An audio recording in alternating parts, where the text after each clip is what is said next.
Hey everyone, we're going to do one last data mining technique here. And it's probably one of my favorite methods in statistics, so I couldn't resist putting this in here. And that is the idea of principal component analysis. And this is a highly powerful technique in the method of unsupervised learning. So here, when I'm talking about unsupervised learning, it's really a case where we're just trying to make a sense of a giant pile of data. We really don't know exactly what answers we're looking for, but we're trying to kind of navigate through a bunch of results.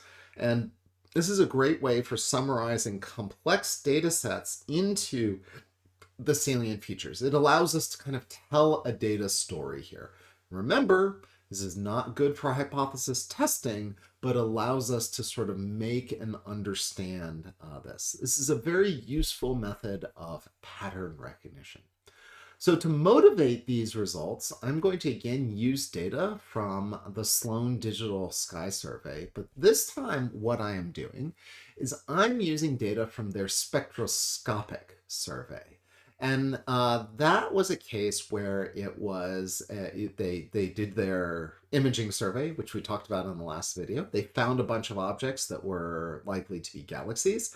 And then they took a spectrograph, which was optical fiber fed spectrograph, and they mounted on their telescope a bunch of these plates where this is basically a map of the sky, and they plug an optical fiber into every one of these little holes and then feed the light down the fiber, disperse it, image it, and measure a spectra. So this is a fiber-fed spectroscopy of a bunch of stuff that's in the sky, galaxies, stars, quasars, whatever. But they have hundreds of thousands of spectroscopic observations of galaxies. And I'm going to focus on things that we know are galaxies from the previous attempts to classify them.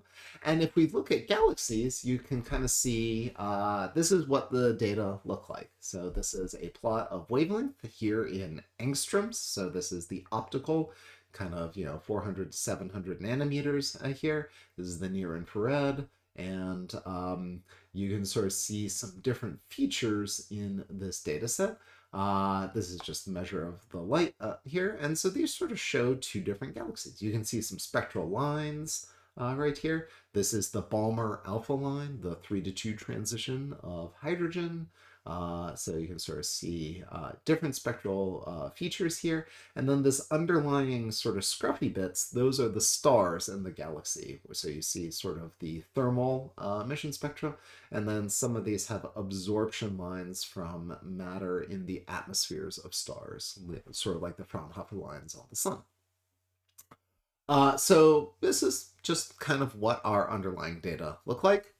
I'm going to pretend like I know nothing about galaxies, which, even though it's my field of research, is not a terrible approximation, given how exciting galaxies are. But we got a bunch of spectra, and we want to do PCA on them. And the PCA is trying to identify a low-dimensional representation of a high-dimensional data set. These spectra are some 4,000 elements long. So this is sort of a 4,000 dimensional data set, and I pulled 1,000 galaxies here. So we have this 1,000 dimensional data set of, 4,000 dimensional data set, 1,000 points in it. And I want to find out what kind of things are in this data set. So what we're going to do is we're going to identify a set of feature vectors. I'll call these x1, x2, xp, or sometimes pc. So these are the principal components of the data. And I want to identify this so that every spectrum in the data set is a linear combination of some weights. I'll give you the values phi here. Those weights and these linear combination of vectors are going to reproduce the data in my data sets. And I'm going to subject these to the criterion that the sum over the p principal components is squared, the sum of the weights squared, is always going to be equal to 1. And what I can do is I can basically construct my original data set, measure the variance along a bunch of basically the correlation, the covariance of the data set of this large kind of 4,000 by 4,000 dimensional data, invert that, diagonalize that matrix, and the eigenvectors of that diagonalization of the covariance matrix are going to be the principal components.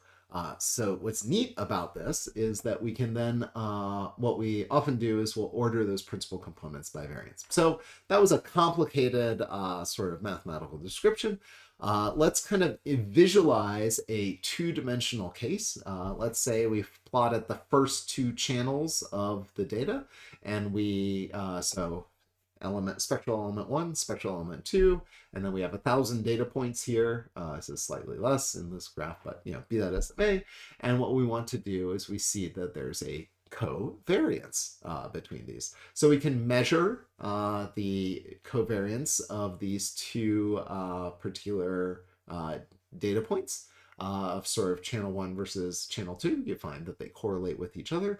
This gives us a covariance, and you sort of build up a matrix of channel 1 versus channel 2, channel 2 versus channel 3, and we measure the covariance between all of those. And if we diagonalize that, we get a vector that describes these data set. So you can have principal component 1 will run along the major axis of this distribution. Principal component 2 runs along the minor axis. And because this is an eigen decomposition of the covariance matrix, you end up with orthogonal, in fact, orthonormal basis vectors. Those are the eigenvectors. And then you can use those eigenvectors to reconstruct the data. So if I do this for the SDSS data set, I find principal components that look like this as I sort of scale them to these three different coefficients. They're set up here so that they are on, so that the data have been transformed under the standard scalar, so that each principal component here kind of each axis of the data represents kind of a uniform data distribution. But this gives you a sense of what these components look like. And you can sort of see that there's different features in the principal components. So you see the stellar continuum has kind of characteristic shape that's embedded here. It's sort of flat and then turns over on one end and rises up in this other principal component. And then the spectral lines show up here. Sometimes they're in absorption, so those are kind of the lines that show up in the stellar part of the galaxy. And then these emission lines show up from the gas component of a galaxy. So with these principal components, we can also ask, what are the coefficients phi that reproduce every one of the vectors in my data space? And for example, this coefficient, or this plots phi2 versus phi3, and it sort of shows the different values of the coefficients with respect to these vectors. And this linear combination allows us to build up any given vector. So this point here, I can essentially take whatever times principal component 1 times 40 times principal component 2 plus 22 times principal component 3, add those all up, and I get a representation of that spectrum. So here's an example here where I start out with principal component 1. I have some scaled multiple of that. I take a scaled multiple of principal component 2 and I add it to that. Now, that could be a negative coefficient to sort of boost up these lines. And then I can add principal component 3. And you'll notice that as I add components, again, it gets progressively better representation of this vector here. Similarly, you can see that the same principal components, but with different weights, are able to produce an entirely different galaxy spectrum. So we start to build this up. This one doesn't have any absorption lines here, or rather, it has some absorption lines. This one has emission lines here for the H alpha, and you see that the flexible combination of these is able to sort out emission lines versus absorption lines and the different shapes of the stellar continuum pretty effectively. Well, was it sufficient to stop at 3 coefficients to produce the data? Principal component analysis tells you that. They give you this thing that's called the fraction of variance explained as a function of the principal component. So this is how many components you need to explain the range of the data. And you see that almost all of the information is in the first 3 or maybe 4 data points here. So the 0th, 1st, and 2nd, as I've numbered here, so 1, 2, and 3. And you can sort of pick up you can sort of truncate this series, and everything out here corresponds to noise in the data set. Okay, so principal components are pretty cool. First off, they're orthogonal to each other. We've picked eigenvectors from my covariance matrix. Those components are orthogonal to each other, and so if I add them up over the data space, you get a sort of a Kronecker delta relationship where if it's the same component, it gets to 1, otherwise it goes to 0. We have this explained variance measure, which provides a estimate of how many components are required for reconstructing the data. And what's neat is you can also use the coefficients, those phi values, to find different subclasses of objects. And this pairs really nicely with this thing called k-means clustering. So k-means clustering is kind of like k-nearest neighbors that we talked about in the last video. What we do is we identify k classes of objects in my data set. You got to pick k. There's methods for picking, kind of cross-validation picking k, but we identify k-mean data points in our n-dimensional data space, and we basically assign each datum to the nearest of those k-means, and then we move around those means until we minimize the separations between all the points within a given cluster, and then we maximize the distance of those points to everything in another cluster. So we kind of move these points around to maximally partition our data. For the Sloan Digital Sky Survey data, this is what a k-means classifier looks like. It turns out that this phi1, this first principal component, is the main way to split up the data set, just basically in order of this phi1. It's the one that kind of looks like how important, this feature is, basically, in the data set. And you can sort of pull this apart, and you see that the phi2 versus phi3 doesn't matter quite as much. You sort of see some mixing here. It's really just basically what's the value of this phi1 is the best way to separate data spaces.